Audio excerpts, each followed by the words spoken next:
The development of the 7 Habits began with a study I completed in 1976. I wanted to study the success idea in America and how it evolved. So I got into the popular success literature going back for 200 years. This included many books, magazine articles, annotated bibliographies, summaries, reviews. I literally tapped into thousands and thousands of sources, either directly or indirectly. As I worked, I started to sense a pattern. As soon as I sensed this pattern, I looked for evidence of it, and the evidence was everywhere. The basic finding was this. For the first 150 years, almost the entire focus of the literature was on character, on principles, on what we might call the character ethic. Attributes such as integrity, fidelity, courage, compassion, contribution, responsibility, justice. These findings became the basis for writing the 7 Habits of Highly Effective People. And then, because of many societal forces, the emphasis gradually shifted in the early 1900s, particularly in the 20s and the 30s, away from the character ethic to what we might call the personality ethic, which focused more on techniques than on principles. You are probably familiar with many books that illustrate the literature of the personality ethic.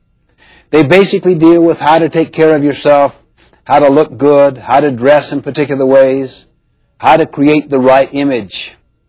In other words, the personality ethic focuses on how to appear to be rather than on how to actually be. Many of these techniques have real merit.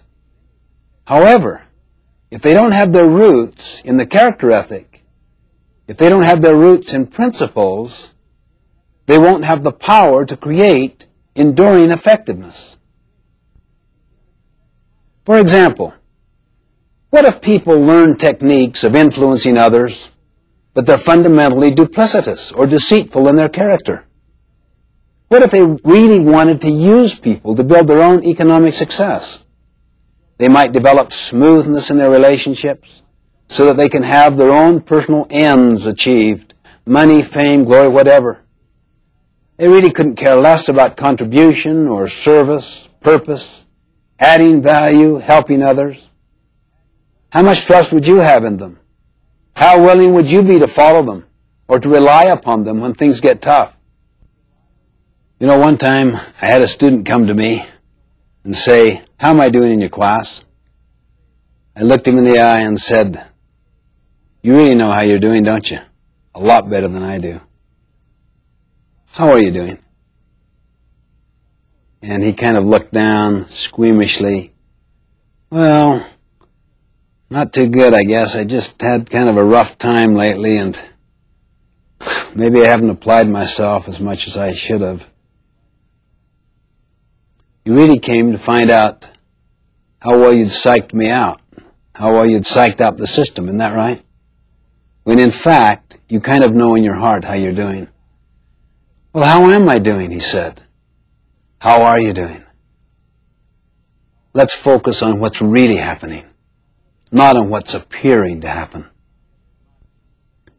You see, this whole personality ethic with its technique focus is like the tip of an iceberg.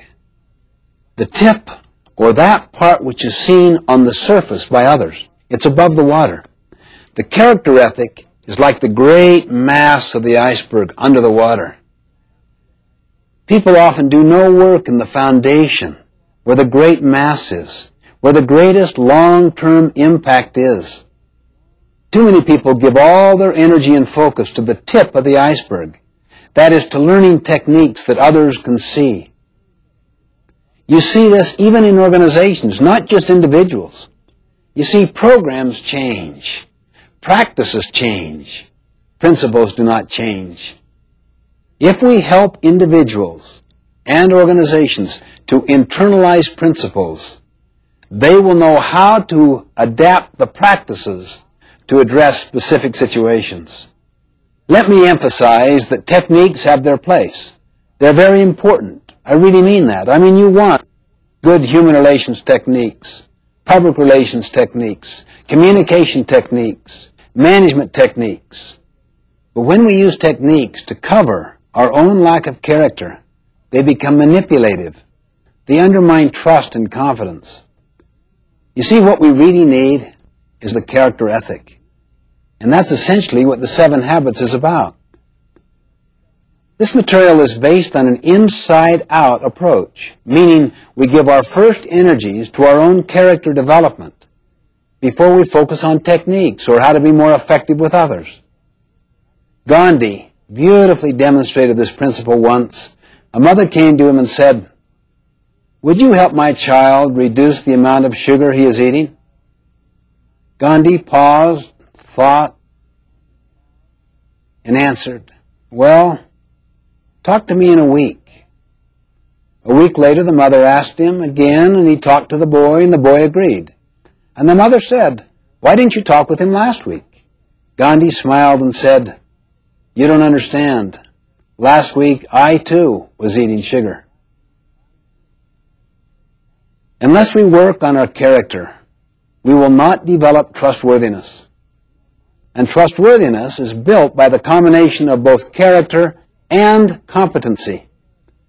We could have all of the ability in the world, but if we don't have the basic character to be reliable, to take responsibility, others will soon learn to distrust us.